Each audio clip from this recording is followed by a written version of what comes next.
Hello and welcome to the Raising the Bar podcast, brought to you by the Association of Gray's Inn Students here at the Honourable Society of Gray's Inn London. I am your host, Alana Hughes, and this is an accessible conversation about everything one may encounter on the road to the wig and gown.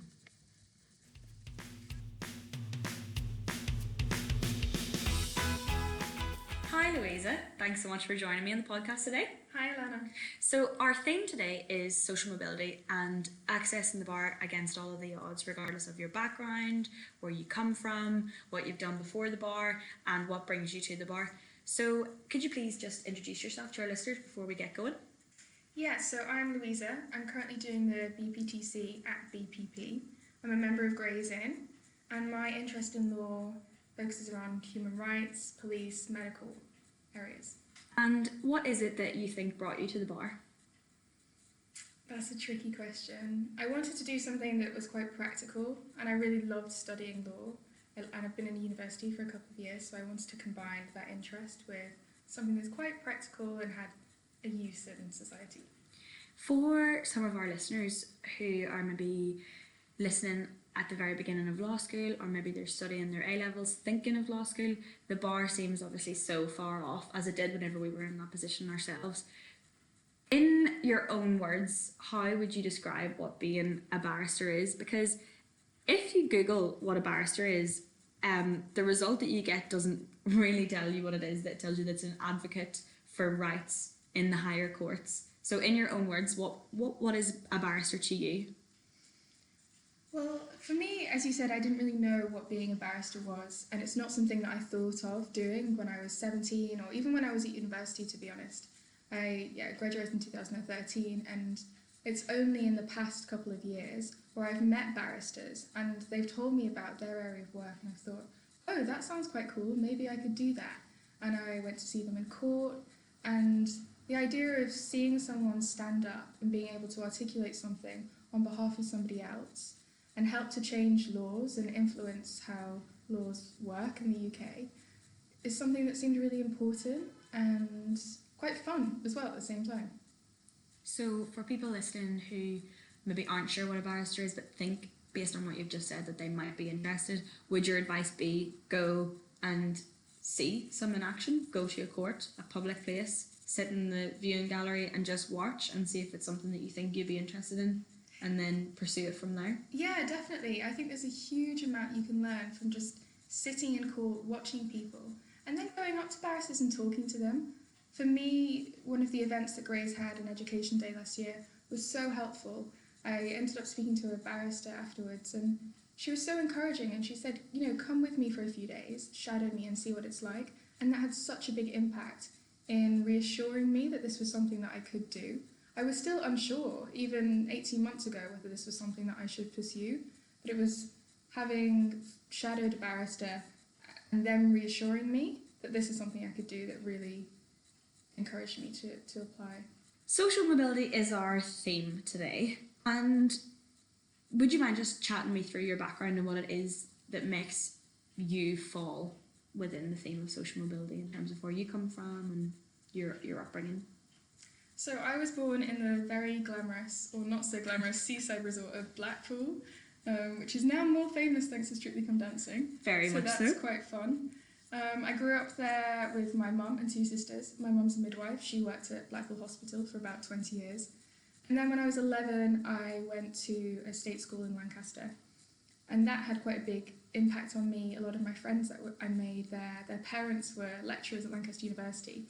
So the students were quite interested in studying, quite engaged, and I think that rubbed off on me quite a bit.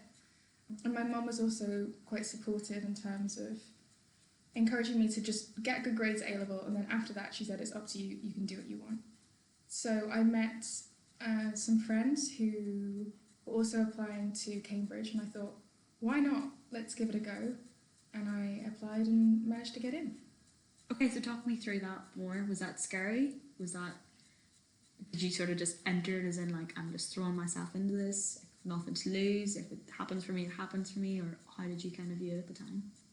At the time, I was quite clueless, and I think that was helpful, probably. So when I was 17, I went to Mexico on a school trip. Going to Mexico influenced my decision about where I wanted to apply for university. I had stumbled across a Cambridge booklet that outlined different courses, and I suddenly saw this really weird course called Land Economy. And I thought, this sounds really cool. It's one of the very few people I think who would see that course. I think, yeah, that's for me. Yeah, I mean, when I read about it, I was like, this is law, this is economics, this is the environment. And at the time, I applied to do economics at other universities. As soon as I got to Cambridge, I realised I hated economics and I loved law, but I didn't know anything about law when I was applying to university. It didn't seem like an obvious option to me because I didn't really know what it was. And as soon as I got to Cambridge and I studied public law, I just thought it was fascinating. It's all about politics, it's all about politicians. It was just really interesting. So Oxbridge, obviously at the moment, is a super hot topic in terms of social mobility. I mean, I read The Guardian a lot, but The Guardian does write a lot about Oxbridge and the role that it's playing today in the UK in social mobility, the role that it plays, but the role that private schools also play, and that's something we'll come on to. In terms of your experience at Oxbridge as a state school educated person from, a single parent family, not from a legal background, your mum was a midwife, what was your perspective? What did you take away? When I first got to Cambridge, I didn't really like it, to be honest with you. I was a little bit overwhelmed by the environment. I hadn't found people that I really connected to, that I was from a similar background to. But I think after the first year, after I'd found a group of friends that I really liked, I felt more settled in it. And I grew to really like the course, and by my final year, I really enjoyed it. I was surprised when I got there, the number of people who had been to state schools, and I ended up doing something called an access bus over Easter, where we'd go around state schools and talk about the process that Cambridge had, and Clare College in particular, in terms of admitting students. So they would look at the grades that you got for GCSE and A-levels and compare them to the average grades of students in your year. And I actually think that that's something that a lot of people don't know about, and it does more to help social mobility than people might think. Okay, so then you graduated in 2013, am I right? Yes, that's right. But the next 4 years of your life were super interesting. Well, in my opinion anyway, from what I've heard. So tell me, what happened after graduation? What did you do? How did you fill your time? So when I was at Cambridge, I applied for a scholarship to Yale University. And the scholarship was called a Mellon Fellow. And they gave you full funding to do a master's degree at Yale and funding for living costs. And that was really important for me because a lot of scholarships don't give you money towards living costs as well as an academic scholarship. So I was fortunate enough to get this scholarship, and it meant that after my third year at university, I went straight to the States. Before I went to Cambridge, I hadn't thought about going to America. In my second year of university, I went to Texas and did some death penalty work, and I absolutely loved it.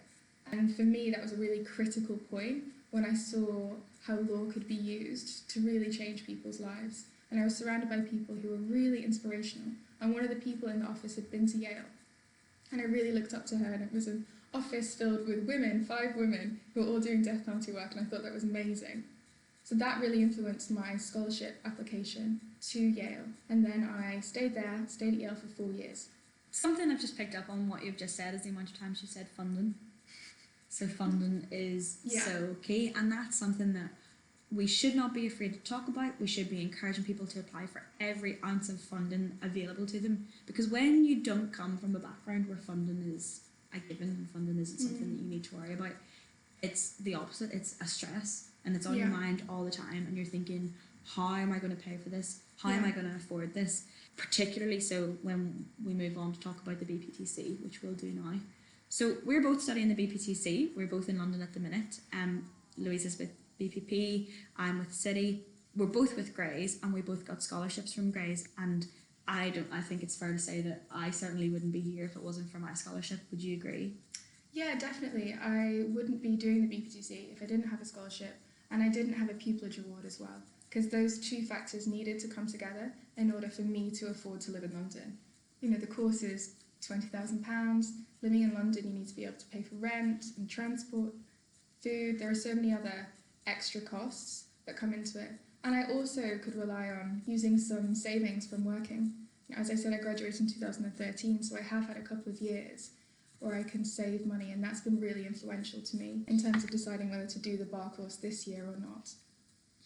And in terms of scholarships, all four ends are absolutely fantastic, but I think one of the main reasons that I chose Grays was because it is so small, or it is much smaller than the other ends, although not this year, because we have had the most applicants for BPTC scholarships out of all four ends, I believe, this year. I'll need to double check that before I put this in the podcast, but I'm nearly sure that's the case, and I think that's got a lot to do with Grays' outreach work and the work that they do for accessibility and social mobility in terms of getting people interested in the bar. However, one of the major pros for me for Grays was the residential scholarship, and no other inn apart from Lincoln's offered a residential scholarship, and Lincoln's is obviously then the opposite of Grays in the sense that it's the biggest. So I knew I didn't want to go to the biggest inn. If anything, I wanted to go to the smallest, so that ticked the box for me for Grays. And then the residential scholarship was just the cherry on top, and I thought to myself, if I can get that, I can do the BPTC. If I don't get that, I don't think I can do the BPTC, because how on earth am I going to come straight from undergrad, already loaded with debt, into living in London without any sort of financial backing underneath me for that? So that really was the turning point for me, and I think that's so important to be open and honest about when you're chatting to people who are thinking about the bar, is that if you don't have the money, you are not alone. So many of us don't have the money to make this happen. The money that we're using to do it is not ours. We have got it from a funding source that's saw potential in us, and they will equally see potential in you, and I think that's an encouragement that we need to be passing on to people. Do you agree? Yeah, definitely. And I think I would always encourage people to just apply for as many things as possible. That's one thing that I have done for a number of years now, is just keep applying, send letters, send emails. There are often small pots of funding for different things, whether it's a summer internship or a scholarship for the BPTC, and talk to people. I think a lot of people are quite open about the fact that this is very expensive and it's quite a risky decision to make. You have to be able to calculate, can I make this decision? Can I trust myself that this makes sense for me? Because you do need to invest a year of your life, and the uncertainty that goes with it. Your pupillage is very competitive, and I think you need to be able to make a calculated decision. And maybe if you don't get scholarship this year round, then take some years out. I know a lot of people who are coming to the bar having worked for a few years or having done a course part-time, and I think that can also be really helpful in terms of your application and increasing your confidence. And confidence is something that I think is really important, often for people who haven't gone to private schools, who haven't been trained in how to debate and have done vast amounts of public speaking. Having confidence in your own abilities is really important. I'm not saying it's not a risk that's worth taking. I think it really is, and people should definitely do the BPC and apply for scholarships. But for me, practically, I couldn't afford to live in London unless I applied for pupillage and had secured pupillage, as well as having a drop-down scholarship. I needed to have some amount of funding that would support me in my living costs whilst I trained. One of our listeners has sent in some comments, and I think it's so interesting what they've said. They've talked about the BPTC being an unaffordable course in itself, which it absolutely is. We're talking about the guts of £20,000 for a 6-7 month course. This listener has also, though, pointed out the fact that there are enormous financial barriers to even doing it. So you're looking at £150 to sit the online BCAT, you're looking at £65 to simply submit the application form. If you're applying for scholarships from your providers, you're looking at the travel costs for the interviews for those scholarships sometimes. You're looking at travel costs for the interviews for BPTC scholarships from your inn, unless your inn sort of willing to take into account your situation financially. So a lot of people, surely, are put off before they even start because of the initial financial hurdles. So how do we encourage those people to take that risk, to just find a way to do it? There's no other way, unfortunately, and that's the reality. And I think that's what needs to change, is that there's nothing that we can say in terms of practical advice right here, right now, based on the situation, in that, oh, you can go to this person for help, or you can go to this person for help. For those initial burdens, you can't. No, you can't, and there are a number of hurdles that are in place right now in terms of applying, but I do think they represent the process ahead. In terms of pupillage, the numbers are stacked against you, and you have to be able to calculate all of this and take these things into account when you're making this decision. In terms of taking that initial leap and making the decision to study the BPTC, making the decision to apply, I really firmly believe that you just have to back yourself. You just have to do it. You just have to maybe close your eyes and not think too hard about the money initially, and just back yourself that you're going to be able to do it. And if you don't throw your hat in the ring, then how else are you going to know? Yeah, I think one of the biggest problems in terms of social mobility is that people from non-traditional backgrounds often don't believe that they are good enough themselves. You don't have the instilled confidence that some people get from private schools, from having done loads of public speaking competitions and debating competitions, and having a real belief that you can achieve what you want to achieve. So I think it's really important in terms of social mobility that people don't self-select themselves out of the race before it's even begun. And sometimes I'm pretty astounded about the level of confidence people have when they have come from private schools, and I sit back and I'm quite reserved in a classroom setting. And you're also thinking to yourself, based on what?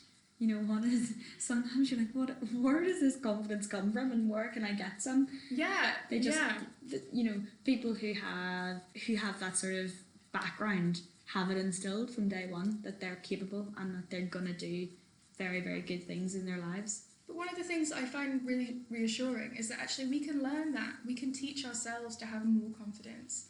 One of the programs that Gray's Inn does, Vocalise, I found to be really helpful in terms of improving my confidence in public speaking and debating. And there was one student in my class who would get up every week and be able to deliver a perfect debate and have his 3 pointed arguments all planned and set out. And I went up to him and I asked him, how do you do this? How can I learn from you? I'm so impressed, I'm so amazed. And he said, look, I've done this debate 10 times before. I'm so confident because I've done it, I know the material. All this is practice. So practice public speaking, practice your interviews before you have them. Have the confidence to ask for help. I think that's something that's really important. It's not a sign of weakness, saying that you don't know how you're going to afford something, you don't know what the process is like, because the process is really opaque. You need to be able to ask people and ask them for help. You mentioned Vocalise, so you did Vocalise last year with Yes. Gray's Inn. Just for our listeners who don't know what Vocalise is, can you summarise what the programme is and what it involved? Vocalise is a student-run programme that's facilitated by Gray's Inn, where students who want to be barristers or are training to be barristers go into prisons and teach debating. And it's a really wonderful programme because the first part of it, you're also learning yourselves how to debate, and you go through a teacher training programme. In the second part, you go into prisons and you teach a debating programme. And it's really a wonderful experience. I found it really enjoyable and rewarding. You can see a huge amount of progress, and a lot of students really like it. People are so skilled and so talented in the prisons and being able to sell things and being able to talk, and helping them structure their thoughts in terms of an argument can be really helpful. And in fact, some of the prison officers often say to us, oh, you can tell this person's gone through Vocalise because now they're so kind of chatty whenever we're having a conversation and so argumentative. Going back to the confidence point, I think the phrase fake it till you make it is really useful actually, and I would just encourage people to go for it. And even when you're feeling a bit wobbly and you're not sure about something, just go for it. I feel wobbly all the time, wobbly to the point where I'm like, did someone make a mistake? Did someone make a mistake in giving me my degree certificate? Did someone make a mistake in giving me my BTC scholarship? Did someone make a mistake in giving me somewhere to live in London? Did someone make a mistake even letting me on this course in the first place? And that's totally natural, I think. Yeah, it's totally natural. I still don't believe that I graduated. Fortunately, I have a certificate to show that. And I still am also crippled by this idea that I'm not good enough, or that you've tricked someone into giving you a scholarship or pupillage. But I think you have to constantly remind yourself that you are good enough, and to keep that belief. Louisa, thank you so much for coming in and chatting with me. Is there anything you'd like to say just as in terms of a closing remark? No, thanks, Alana. I think it's really important to just talk to more and more people about this, and to be open about your own personal journey, and to not pretend that you've come from a particular background. And often it can be a strength, showing that you haven't sailed through life and you haven't gone to a really expensive independent school, and showing that you have some grit and resilience, that you've gone through different hurdles in your life. can be a really important factor, and you can use that experience. So I would encourage everyone to reflect on their own background and see how they can frame it as a strength.